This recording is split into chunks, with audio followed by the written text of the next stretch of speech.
Ya, Assalamualaikum warahmatullahi wabarakatuh. Selamat pagi. Waalaikumsalam warahmatullahi Waalaikumsalam warahmatullahi wabarakatuh. Selamat pagi untuk para penulis hebat Indonesia ya, teman-teman yang sekian ratus sudah hadir. Salam literasi dari saya Kirana Kejora. Saat ini saya ada di sebuah tempat karena memang saya sedang riset untuk salah satu novel terbaru saya yang agak berat, yaitu Seruni Niskala, karena saya harus napak tilas ke Majapahit dan sudah Galuh. Tapi di sela-sela saya riset, memang saya sudah komitmen untuk bersinergi di acara ini. Konsep kita adalah belajar bareng ya. Jadi di sini saya sebagai narasumber tidak ingin sok tahu, tidak ingin komentar, tapi kita sharing lebih ke pengalaman saya, lebih ke bagaimana perjalanan saya sebagai 15 tahun, selama 15 tahun dari indie sekarang menjadi writer trainer. Jadi saya dari penulis indie, menerbitkan buku saya sendiri 15 tahun yang lalu. Saya dikasih waktu 15 menit, sebenarnya sangat kurang untuk hal seperti ini, tapi ya saya maksimalkan dengan waktu yang sedikit ini ya. Mungkin sebagian teman-teman tahu bahwa saya tidak pernah sekolah sastra ya, jadi saya sekolahnya di alam. Saya lulusan Fakultas Perikanan Brawijaya. Mungkin pada baru tahu ya kenapa sekolah di perikanan, tapi sekarang saya menjadi seorang writer planner. Bukan hanya writer, tapi saya sudah memang hidup dari menulis ya. Karena yang memang satu, selain passion, niat ya. Kalau bakat itu sebenarnya hanya 20%. Tapi niat kita seperti apa, itu loh yang Allah akan beri banyak banget berkah gitu kan. Jadi teman-teman datang ke sini, saya tadi beberapa kali lihat banyak peserta dari luar Pulau Jawa ya. Itu kalian hebat karena datang ke sini itu sebenarnya modal teman-teman sudah ada niat datang ke sini gitu kan. Jadi itu tidak mudah menggerakkan orang untuk ngikutin workshop seperti ini. Literasi kan dunia senyap, dunia sepi yang jarang peminat sebenarnya. Tapi ternyata itu paradigma lama yang bisa kita patahkan karena ketika pandemi ini datang, virus cinta ini datang, justru 3 bulan ini saya dalam tanda kutip panen ya, karena banyak banget pekerjaan yang bisa kita lakukan. Nah nanti apa saja mungkin saya sedikit memberi api semangat bagi teman-teman ya, karena menulis itu tidak mudah untuk, kalau melakukannya mudah, tapi untuk mengawali itu loh, hal yang paling sulit adalah memulai. Tapi itu tidak akan rumit ketika kita sudah punya 4 modal. Nanti 4 modal itu apa aja, saya lebih ke spirit aja ya. Kalau ilmu menulis mungkin teman-teman udah banyak yang bisa, tapi nanti sedikit saya ingatkan. Untuk Mbak Ud, bisa nggak PPT saya ditampilin? Nah ini ada, ini sedikit yang saya lakukan sekarang. Jadi jangan berpikir teman-teman itu menulis itu masa depan suram. Seperti dulu saya memutuskan ingin sekolah di sastra, orang tua tidak memperbolehkan karena dunia menulis itu masih sumir, ambigu gitu kan, masih belum memungkinkan untuk hidup. Tapi nyatanya setelah saya setia 15 tahun dengan pekerjaan, ada 7 pekerjaan dan mungkin banyak lagi pekerjaan yang saya lakukan, itu saya bisa hidup dari tulisan. Intinya gitu, sebagai novelis, travel writer, script writer film. Kebetulan beberapa film yang saya tulis menang di beberapa festival, Hasduk Berpola, dan saya tidak pernah menyangka ada di titik itu dan di titik sekarang ya, karena semuanya tuh benar-benar saya belajar dari jalan dan mau belajar itu. Kalau penulis itu jangan pernah mati untuk kata belajar. Jadi ini beberapa pekerjaan saya, content writer, ghostwriter itu juga menarik banget pekerjaan itu. Kemudian publishing consultant dan publisher, karena saya punya 15 tahun lalu saya sudah menuliskan beberapa buku saya sendiri dan edar di Mayor label, toko Mayor ya. Jadi kalau ilmu indie, kemudian self publisher, jadi self, kemudian minor dan Mayor label publishing, saya insya Allah udah ada di dunia itu. Intinya itu adalah sedikit ilmu yang mungkin teman-teman bisa tanya apapun sampai di titik ini, bagaimana mendistribusikan buku dan lain-lain, dan bahkan menjadi film dan lain-lain, itu semua ada rumusnya dan itu bisa dipelajari. Oke, next, Mbak Ud, next. Ini saya udah bilang tadi, teman-teman sudah niat, jadi modal pertama sudah ada, kemudian berani ini kalau penulis itu menulis jangan mengharap pujian ya. Berani itu berani dicaci maki. Sampai di titik ini pun karya-karya saya masih banyak. Karya Kirana sampah, ibaratnya gitu.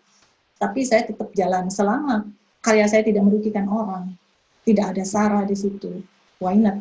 Saya tetap aja jalan. Buktinya saya masih bisa hidup dari situ dan berkah. Ketika berani itu berani mengambil keputusan gitu bahwa aku bisa menulis. Siapapun bisa menjadi penulis karena setiap orang punya cerita, setiap orang bisa menulis. Tuhan nggak mungkin memberikan cerita kepada semua umatnya di sini, tidak berarti cerita itu. Oke, setelah berani, ketiga adalah membaca. Membaca ini, maaf, slide berikutnya. Membaca ini sebenarnya ini yang salah. Membaca itu pengertiannya textbook, membaca tulisan teks gitu kan berupa teks. Sebenarnya membaca itu lebih membaca kehidupan agar teman-teman itu lebih peka, lebih peduli. Penulis dituntut untuk itu. Jadi tulisan kamu akan membumi. Ketika tulisan itu membumi, itu akan menghidupi. Yang keempat adalah jalan. Jalan itu sebenarnya saya nggak punya uang bagi Kirana jalan. Saya memang punya uang berjalan. Perjalanan saya dari kemana-mana, intinya dari barat ke Papua dan macam-macam. Itu karena tulisan saya. Jadi teman-teman tolong pahami, tulisan itu bukan hanya sayap penerbangan atau energi perjalanan, tapi juga sirip penyelaman. Itu aja dipegang dulu. Jadi itu menguatkan langkah kalian untuk memilih menjadi seorang penulis. Itu yang namanya jalan. Gitu kan. Next, Mbak. Jadi di jalan itu akan banyak cerita dan akan banyak energi yang bisa menjadi roh tulisan itu sendiri. Oke, next. Nah, ini kebetulan saya jalan di Biak. Ya, ini acara dengan background waktu itu, workshop Writerpreneur ya. Kebetulan saya sudah 4 tahun bersinergi dengan Deputi Edukasi waktu itu ya di Bekraf. Sekarang di Kemenparekraf. Saya terima kasih banget.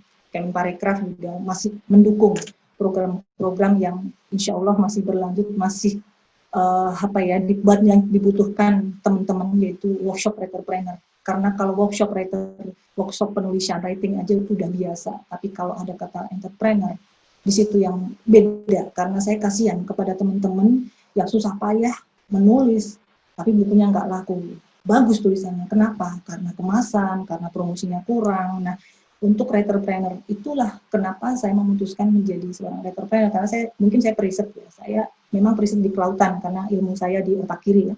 Jadi saya selalu riset dari kita menulis sebelum kita menulis itu sudah jelas pemetaan apa ya, goalsnya apa gitu.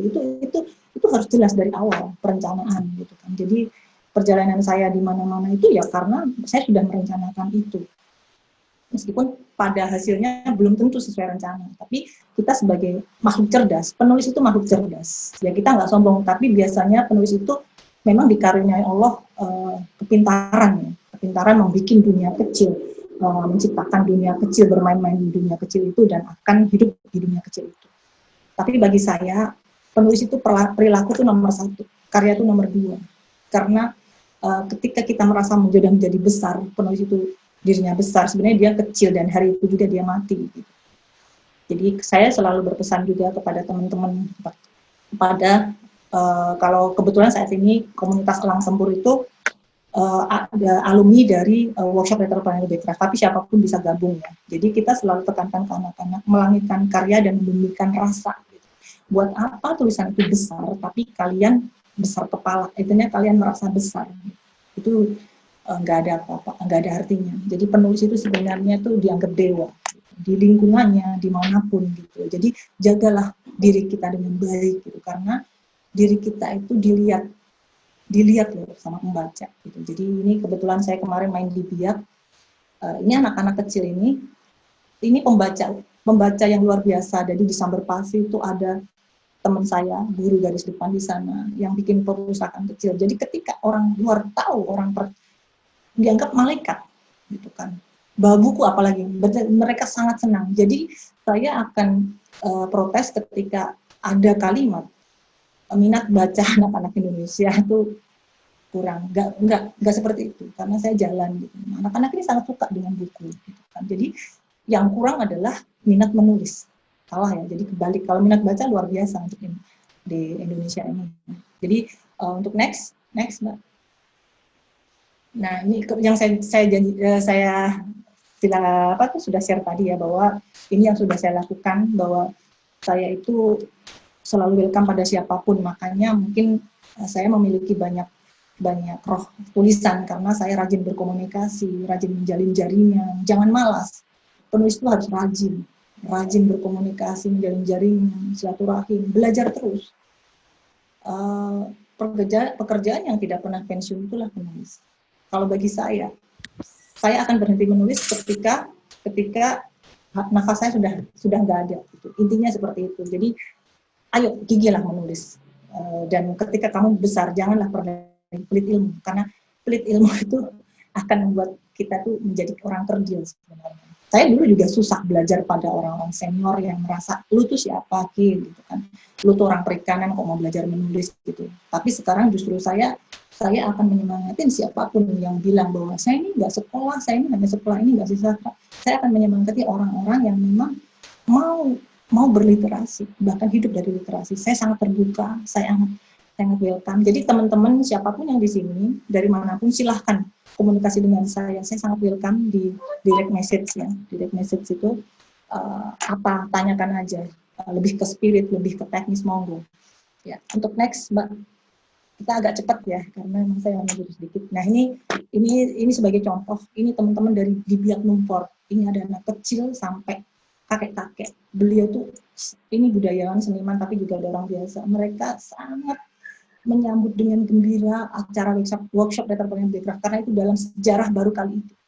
Ada workshop di Biak, bukan workshop menulis aja, tapi bagaimana mereka bisa menerbitkan buku.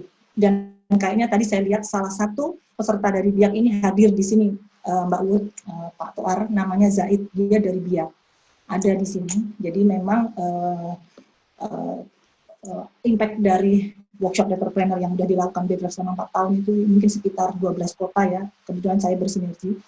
Di situ sangat luar biasa. Jadi alumni-alumni yang ada itu, yang masuk dalam tempur itu sangat welcome pada siapapun yang mau terbang bareng, mau bagaimana mengonsep sebuah karya menjadi sesuatu yang ada nilai jualnya, dengan kemasan, dengan book trailer, macam-macam. Jadi gairah kepenulisan itu menjadi lebih ketika kita ngomong di industri kreatif, idealis yang realistis. Itu yang saya lakukan. Saya engineer ya, kebetulan saya ada di otak kiri, ada juga kuat otak kanan saya, jadi saling apa ya, sebenarnya kontradiktif. Tapi sebenarnya kalau sesuatu yang kontradiktif itu kan bisa saling membangun sebenarnya, gitu kan. Jadi teman-teman tetap aja semangat, jangan pernah menyerah, jangan, terus aja melangkah. Untuk next, Mbak U. Ini kebetulan sedikit dari buku saya, sebenarnya sudah ada sekitar 150-an buku ya. Untuk nama Kirana Kejora memang mungkin sekitar 20-an buku, tapi saya punya nama sekitar 10 nama penulis dengan sebagai ghostwriter. Ghostwriter itu bisa untuk dirinya sendiri, diri kita sendiri. Jadi saya punya nama untuk novel Korea, novel kisah inspiratif, novel religi gitu, ada nama-nama tersendiri, misalnya Edilis Almira dan macam-macam lagi. Mungkin pembaca saya udah mulai tahu, tapi itu lebih ke industri ya. Jadi kalau kita menjadi seorang ghostwriter itu lebih ke pesanan gitu kan. Dan kita harus mampu, karena saya udah menyematkan diri sebagai writerpreneur. Jadi sekitar 150-an buku itu kebanyakan ghostwriter. Untuk nama Kirana Kejora hanya sekitar 20-an buku dan baru 3 yang menjadi film. Ini yang 2 lagi berjuang. Next. Kalau ini saya bilang peluang ya teman-teman, jadi terus bergerak. Next, Mbak. Next. Nah, ini persiapan tulisan. Ini sebenarnya teman-teman sudah punya ilmu ya, persiapan tulisan. Teman-teman yang mungkin ada newcomer di sini, penulis baru, hanya sedikit yang kalian siapkan ide, temanya apa, premis dan logline. Ini banyak penulis yang tidak tahu premis dan logline, bahkan bukunya sudah beredar di mana-mana. Ketika saya tanya, premisnya apa bukunya? Tidak tahu mereka. Kenapa premis itu penting bagi seorang writerpreneur? Karena ketika kalian bertemu klien untuk bersinergi sebuah acara, satu yang ditanya mereka, apalagi teman-teman film gitu kan, premis bukumu apa? Bingung menjawab, padahal premis buku itu adalah satu kalimat yang menjelaskan inti dari keseluruhan cerita, satu kalimat aja. Kemudian logline itu satu alinea. Ini kelemahan banyak penulis. Logline itu satu alinea yang menggambarkan keseluruhan cerita dari opening sampai closing. Kalau sinopsis banyak yang tahu ya, tapi juga banyak yang nggak bisa nulis sinopsis yang benar. Belum tentu seorang novelis, seorang cerpenis itu bisa bikin sinopsis. Nah itu memang ada ilmunya sendiri, tapi saya yakin dengan belajar terus teman-teman akan tahu jawabannya. Ya itu aja yang disiapkan setelah sinopsis garis besar dan naskah penuh itu sudah ilmu yang biasa teman-temannya. Karena di sini saya yakin 75% penulis juga. Next. Nah ini gaya tulisan ya biasa lah ya. Jadi ini sedikit aja. Diksi menarik karena gini, kita ini jualan huruf. Ya. Kalau saya sudah berprinsip cerpen maupun novel pendek ataupun novel yang saya tulis harus filmis. Karena saya ingin menghibur pembaca saya. Jadi satu halaman itu udah gambar. Diksi yang menarik. Diksi tidak harus puitis, lebay, metafora, enggak. Tapi bagaimana tata letak kata. Itu nanti mungkin teman-teman narasumber lain juga akan ada share ilmunya ya. Ini sedikit yang saya lakukan. Saya bicara yang sedikit yang saya lakukan. Dan saya selalu berusaha dialog yang saya munculkan di novel saya bukan dialog sinetron yang alay, tapi secara natural, senatural mungkin. Oke, next. Ini gaya tulisan, ini udah biasa lah. Hindari kalimat yang mirip dalam satu alinea. Ini lebih ke tips trik aja ya. Nanti bisa mungkin materi saya di-share ke teman-teman para Mbak Panitia ya. Tolong ada yang minta dikasih aja. Next. Nah ini juga kalau teman-teman menulis cerita itu harus berdasarkan data, meskipun fiksi. Orang salah, fiksi dan non-fiksi itu bedanya tipis sekali. Kalau fiksi, tidak ada fiksi murni di dunia ini, gitu kan. Jadi selalu ada unsur non fiksi, apalagi penggalan tubuh penulisnya masuk di tulisannya, itu akan kuat tulisan itu. Nah, jadi tokoh meskipun cerita pendek, tokohnya tetap harus kuat. Karakterisasi tokohnya dari seperti ini ya yang tertulis di sini. Itu agar hidup. Oh itu, gitu kan. Next, Mbak. Nah ini yang penting juga. Sebuah cerita yang baik pasti mengandung 3 unsur ini. Plausible, masuk akal enggak, logika penceritaan. Fiksi itu harus masuk akal, kalau ngomong fiksi genre apapun, harus ada masuk akalnya, gitu kan, dari penokohan, dari alurnya, dari point of view-nya, gitu kan, suspense, harus ada kesegangan, bikin penasaran, nggak harus drama thriller ya, tapi dari awal itu orang udah apaan sih nih, gitu kan, orang mau nangis, mau kesel, tapi orang ikutin terus, gitu kan. Yang ketiga pasti ada surprise. Jadi kita di sini kalau 3 unsur ini masuk, cerita kalian akan bagus. Dan itulah akan menjadi sebuah alurnya yang biasa kita sebut plot twist. Jadi ada kejutan-kejutan. Cerita yang bagus harus ada 3 unsur ini. Oke, next. Ya, alur ya. Oke, kalau alur saya tidak suka linear A, B, C, D 1 sampai 10 tidak, tapi saya lebih ke puzzle rumit.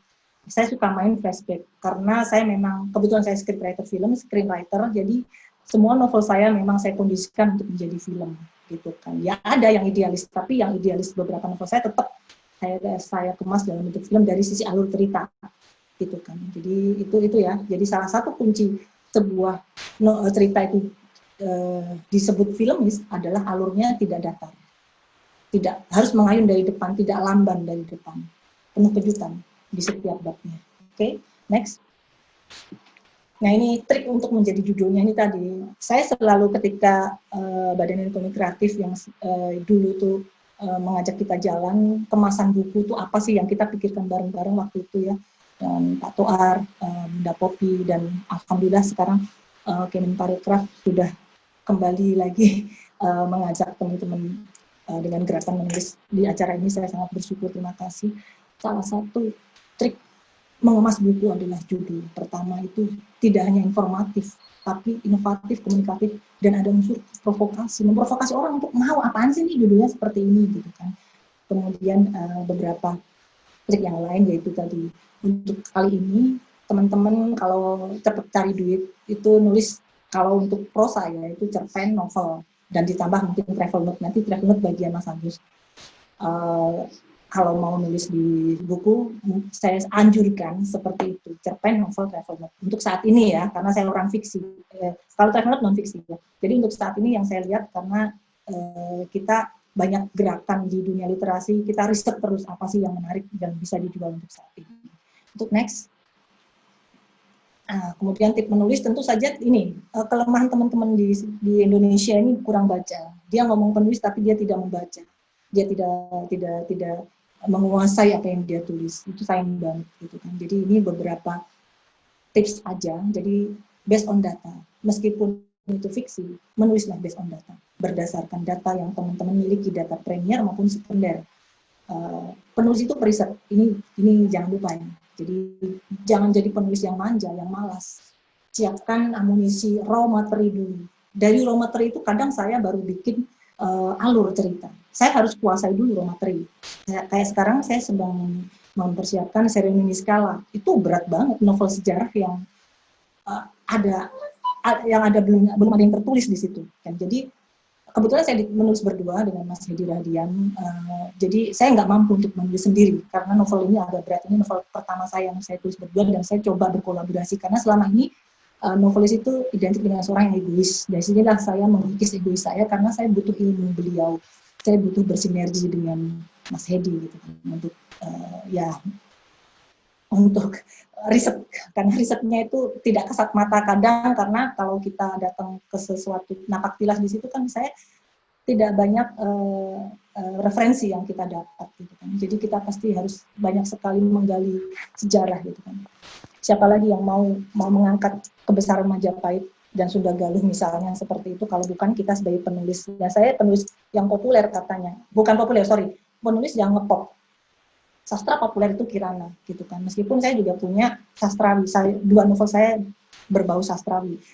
Kalau yang sastra, semua novel kan dikategorikan sebagai karya sastra, tapi sastra saya adalah sastra populer, gitu kan, katanya. Makanya ini pertaruhan saya ketika saya harus menulis di masa pandemi ini, baru 1 bulan ini saya riset di beberapa tempat ya. Di situ saya tertantang bagaimana sastra populer itu bisa merangkul sejarah. Sejarah itu dikenalkan dengan mudah, tanpa mengurangi konten, tanpa mengurangi pesan yang ada. Itu saya sekarang sedang mempersiapkan seri Mini Skala. Oke, next Baut. Ya, waktu saya udah mulai habis ya. Yaitu kalimat terakhir ya. Jadi itu penting banget. Itu banyak. Kalimat pertama itu kesan. Ya, ini kuncinya. Kalimat pertama adalah kesan. Alinea pertama itu kesan, yang kalimat terakhir di cerita itu adalah pesan. Pesanmu nyampein deh, gitu. Jadi teman-teman harus ilmiah. Jadi menulis itu sebenarnya ilmiah, gitu kan. Tidak bebas seniman gitu. Kalau saya, gitu, saya pasti ada data untuk menulis sesuatu. Satu kalimat tagline di sebuah cover. Jadi sebuah cover itu kan selain judul, itu kan gambar untuk nilai jualnya dan tagline. Jadi satu kalimat provokasi tapi isi dari buku itu. Saya bisa mikirnya berulang-ulang, karena itu manjur.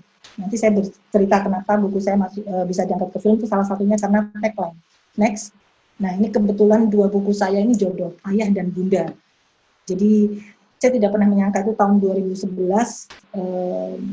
saya cetak 5.000 pertama, minggu pertama langsung cetak ulang, dan pada bulan ketiga diangkat ke layar lebar sama RK23 Pictures. Kebetulan yang main Vino Bastian, jadi itu menang di Bali International Film Festival sebagai Best Feature. Terus kemudian 2013, kemudian terpilih di FFI masuk 3 kategori, naskah filmnya, skrip, kemudian artistiknya, dan itu pemeran utama, gitu kan. Dan tahun 2017 saya dapat kabar terpilih sebagai film inspiratif Kemdikbud untuk diputar dalam program Persemaian Nilai Budaya. Itu saya keliling beberapa kota, ditonton ribuan anak sekolah. Who knows, gitu. Saya tidak pernah menyangka tulisan saya bisa sampai di titik itu. Saya berasal dari orang indie, ya. Saya benar-benar jalan sendiri dari dulu, gitu kan. Tahun sekarang kolaborasi dengan mayor label, iya, tapi kita udah paham pakem sebab itu seperti apa. Setelah Air Mata Terakhir Bunda, saya nggak mau berhenti. Ketika syuting berjalan, saya harus berpikir, otak saya mulai ini ada komersil, tapi saya nggak mau receh gitu. Oh iya, tentang ayah, Single Dad dan Single Mom. Akhirnya meledak juga dan difilmkan oleh MD Pictures dan tayang di Singapura sama Malaysia. Jadi Air Mata Bunda juga tayang di Malaysia. Jadi disitulah saya mulai terus agak kayak orang tuh terus tambah gitu kan. Jadi terbit adrenalin saya ketika novel-novel saya yang mungkin masih dianggap receh sama orang besar, tapi di setiap novel saya selalu ada sejarah. Jadi selalu ada situs-situs yang saya angkat di novel saya, karena dengan begitu saya bisa mengajak anak-anak muda untuk membaca sejarah. Karena saya dulu, salah satu cita-cita saya adalah menjadi seorang arkeolog. Tapi sekarang nggak bisa, ya udah, jadi menulis itu juga seorang arkeolog dan antropolog juga kan. Jadi penulis itu menguasai banyak bidang, harus. Next. Nah ini kebetulan ini film terbaru saya dari ini buku saya dan skrip film saya. Kebetulan sebenarnya kita udah mau post produksi ya. Kita ini tapi karena COVID Allah menghendaki untuk menahan kita untuk post produksi. Jadi kita belum tahu tayang kapan karena kondisi film di Indonesia masih seperti ini. Jadi kita tahan dulu Yorik. Yorik ini kisah seorang grandmother, nenek dengan cucunya. Ini tantangan juga ketika saya menemukan narasumber seperti ini. Bagaimana seorang penulis, menarik nggak sih menulis kisah nenek gitu? Nggak menarik sama sekali. Gimana cara jualannya? Saya bicara cover, saya di sini saya jual quote gitu kan. Jadi di cover belakang itu namanya blurb, itu juga salah satu nilai jual sebuah tulisan. Jadi saya sangat sedih ketika banyak melihat buku-buku bagus, isinya bagus, cover depannya bagus, blurbnya jatuh. Itu salah besar. Blurb itu adalah sebuah deskripsi, beberapa alinea, bahkan kalimat sakti, ramuan dari buku itu. Blurb itu punya kunci juga gitu. Jadi kenapa saya cerita begini? Ketika novel saya Ayah Menyayangi Tanpa Akhir diambil MD Pictures, saya tanya apa kelebihan buku itu selain tentang ayah, karena waktu itu belum ada film tentang ayah. Blurbnya, jadi salah satu kalimat yang ada di buku saya, ada kalimat, bukankah ayah juga ibu dari Manda? Tahu anak kecil itu. Jadi di situ orang tertarik, oh ayahnya juga ibunya. Karena gini, tim kreatif dari sebuah PH itu tidak punya waktu banyak untuk hunting di toko buku. Sekedar kamu, belum tentu ya, saya kenal banyak PH, filmin dong buku saya, itu bukan seperti itu caranya. Biarkan buku kita akan alami. Kalaupun ada jaringan, itu bonus. Tapi penulis itulah seharusnya berjuang sendiri dengan bukunya. Di toko buku, di toko online, atau di media sosialnya. Gunakan sebaik mungkin. Media sosial itu etalase, teman-teman. Udah ngaku penulis, punya buku, kenapa kalian tidak memanfaatkan medsos yang murah meriah gratis ini? Jadi salah satu media yang saya pakai selama ini adalah media FB dan Instagram. Itu untuk jualan saya gitu kan. Jadi tolong teman-teman kalau konsep buku, blurb itu dipikirkan. Yorik ini kebetulan syuting terakhir di Saint Petersburg, Rusia ya, kemarin sebelum pandemik ya tentu saja. Jadi kita syuting di Bandung, Panjalu dan Saint Peter. Jadi kita nggak pernah berpikirkan buku itu akan menemui takdirnya masing-masing. Jadi menulislah dan setia dengan buku, rawat. Gitu. Next ya. Nah ini kebetulan, masa pandemik ini yang saya lakukan. Saya punya novel 10 tahun baru selesai. Senja di Langit Ceko itu novel yang memang diksinya lumayan agak berat daripada yang jadi film. Jadi 3 yang jadi film itu populer lah gitu. Tapi yang Senja di Langit Ceko ini agak sastrawi. Kalau saya ini buku yang paling lumayan bagi saya karena 10 tahun. Ketika pandemik itu datang, ya Allah itu punya jalan ya banyak ya. Jadi saya juga harusnya jalan workshop offline beberapa kota adalah acara saya. Tapi karena pandemik Allah mengurung saya gitu kan. Saya di penjara disebut di apartemen intinya gitu. Saya jauh dari anak, dari keluarga. Kebetulan anak saya di Surabaya. Saya di Jakarta kan. Jadi di situ Allah tiba-tiba salah satu agensi di Jerman, agensi film menghubungi saya. Pitching mau nggak kamu gitu kan di Berlin Festival waktu itu yang dia pitching bukan novel ini. Saya bilang saya belum siap gitu kan. Cobalah bikin. Ya udah pitching untuk film fun Ceko. Jadi waktu itu saya langsung tengah malam, jadi di atas di tengah-tengah mau virus corona itu benar-benar mulai menjadi isu yang luar biasa, menjadi bola panas. Saya itu diberi Allah jalan gitu kan. Jadi setelah saya bikin 1 bulan tuh saya tektokan dengan tim di Jerman bahwa kita bikin skrip filmnya gitu kan. Ya udah saya padahal ini belum tentu didanain ya filmnya, tapi itulah jadilah penulis yang ketika Allah tuh kasih amanah, saya akan lakukan. Gitu. Tiba-tiba saya menulis skrip tektok dengan teman di Jerman sama Alda.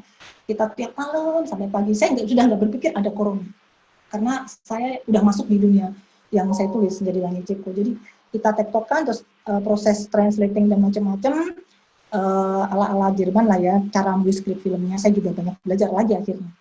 Terus akhirnya sekarang lagi pitching di sana. Itu di tengah pandemik dan biarkan Allah menentukan hasilnya. Yang penting Allah kan nggak suka sama orang males ya. Kalau penulis males, bagaimana tulisannya bisa menerbangkan dia gitu kan. Ya, ketika Senja di Langit Ceko pitching ke cek gitu kan. Ya udah saya biarin aja. Itu Allah yang bekerja. Yang penting saya berupaya dengan sekuat saya di tengah pandemik ini saya tetap menulis skrip filmnya. Oke, next. Nah, setelah Senja, next.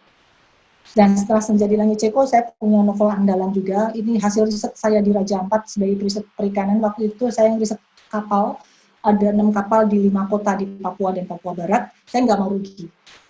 Jangan pernah rugi ketika teman-teman jalan tidak menulis sesuatu. Merugilah kalian, karena sangat indah yang kita tangkap ya, dengan netra maupun rungu dan rasa.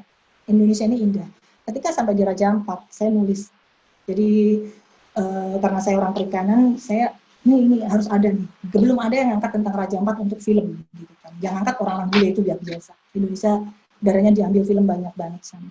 Ini sekarang juga ketika masa pandemik itu, sebelum masa pandemik sebenarnya ada salah satu pendana ya dari Jogja, dia tertarik, saya pitching by phone, gitu kan, pitching by phone, tertarik, ya udah kapan kita ketemu, karena surat dukungan dari kementerian terkait, dari Pemda Raja Ampat juga sudah ada, saya tinggal jalan, tapi Allah memberi saya berkah juga untuk virus corona, tahan dulu, ya udah, akhirnya investor juga masih berpikir, kemarin di tengah pandemi ini tetap berkomunikasi, jadi saya tidak pernah patah, gitu kan. Allah itu bagi saya memberi virus ini virus cinta, terserah kita bagaimana kita menyikapi virus ini kan, apapun, kalau saya menutup isu apapun tentang kedatangan virus ini, saya lebih ke pribadi saya sebagai seorang penulis bagaimana menyikapi ketika virus ini ada. Virus ini sangat tidak tampak, tapi bisa mematikan semuanya. Kan kita tidak mau mati karena manusia itu kan di atas segalanya. Jadi kalau hanya sebuah virus kita tidak mengecilkan, tapi kita lebih menjaga diri. Saya lebih merenung bahwa ini ada hikmah besar antara saya dengan Tuhan, bukan saya dengan keluarga, dengan sahabat, tapi ketika virus datang, itu sebenarnya masalah saya dengan yang di atas. Apa yang harus saya lakukan? Untuk next. Nah ini kebetulan jadi teman-teman menulis itu bagi saya obat sakit jiwa, karena semua orang itu sakit jiwa bagi saya. Cuman presentasinya berapa dan bagaimana cara orang masing-masing orang itu menyembuhkan sakitnya. Self healing salah satunya adalah dengan menulis. Jadi bagi saya ketika ada musibah dengan tulisan kita nggak laku, musibah kita sendiri dengan kehidupan sendiri ada apa gitu, itu anggap aja itu kekuatan, bukan kematian. Itu pesan saya ya. Jadi obat sakit jiwa, ketika jiwa kita sehat, kita bisa melakukan apapun. Oke, next. Ya. Izin Bu, 3 menit lagi Bu. 3 menit lagi, oke. Ya. Oke, jadi ini, saya memang dimanapun saya jalan, saya selalu lebih ke saya sendiri ya, ketika saya jalan ke Labuan Bajo, kemanapun, Allah melempar saya ke satu titik, pasti ada cerita di satu titik. Di tiap titik yang kita jalani, ada cerita yang bisa membuat kita hidup. Ya, jadi pesan saya jangan pernah menjadi penulis manja, jadilah penulis yang peka. Untuk next, ya jadi next ya. Teman-teman tolong manjakan pembaca ya. Sebentar, ini bersahabatlah dengan sebentar sebelumnya. Oke, penulis tanpa pembaca ya bukan siapa-siapa. Kemudian next ya, bersahabatlah dengan narasumber. Jangan next Pak. Ya, ini saya itu dulu fobia. Saya Muslim, saya tentu saja nggak mau dekat dengan anjing. Tapi ketika saya kondisi Allah mempertemukan saya dengan Marley Gogo, gitu kan. Ini salah satu narasumber yang harus saya sahabat ya, menjadi sahabat dia karena dia 10 tahun menjadi saksi next Pak, saksi novel Yorik, gitu kan. Karena ketika jadi kalau bagi saya harus berkomunikasi dengan siapapun yang ada di seputar narasumber saya agar tulisan kita gitu ya. Untuk next. Jadi kesininya saya teman-teman boleh berkomunikasi di sini ya. Jadi bagi saya menulis itu lebih ke sana untuk sekarang karena Allah itu kayak memberi amanah kepada semua penulis ya, semua yang merasa diri menjadi penulis. Kadang kita nggak sadar tulisan kita bisa kena pada orang lain, bermanfaat, itu pasti yang kita inginkan gitu ya. Jadi untuk yang saya lakukan selama masa pandemi itu tetap menulis dan saya terbiasa memiliki bank naskah, bank karya. Jadi jangan teman-teman tuh nulis karena pesanan, tapi tulis aja terus, itu jadi bank naskah. Makanya meskipun masa pandemi saya banyak banget dari kelas saya banyak banget full dari cerpen sampai novel sampai kelas skrip. Karena apa? Karena setelah pandemi itu banyak banget orang menginginkan jadi penulis. Banyak banget murid-murid baru saya dari luar juga banyak, dari luar negeri. Karena orang tuh ingin menulis. Nah ini kesempatan ketika pandemi datang, orang tuh ingin banyak mengeksplor dirinya, menceritakan dirinya bahwa aku tuh seperti ini. Itu ya kondisi yang saya lihat sekarang ya, fenomenanya adalah banyak orang jadi ingin menjadi penulis, karena terbukti ya itu tadi kita buka daring kelas, tapi daring kelas kami juga berkonsep pastinya, jadi tidak sekedar membuka, nggak ada output, selalu ada output, ada kelas pendampingan dan sampai buku itu terbit dengan konsep writer plan. Itu aja Pak Toar. Kalau mau cerita, aduh panjang lebar deh. Oke. Luar biasa. Oh ya, satu lagi mungkin, jadi kemarin juga di masa pandemik itu kebetulan dengan Kementerian Kelautan saya dipercaya untuk membuat film drama dokumenter di Brebes. Jadi kita syuting di laut Pak, jadi agak aman dan itu untuk tayang di Canada Congress tanggal 17 ini. Alhamdulillah, kebetulan saya masih terus bagaimana mencintai otak kiri saya, jadi membantu teman-teman Kementerian Kelautan juga. Oke, baik. Terima kasih buat Pak Kirana. Kita beri aplaus yang luar biasa. Ya.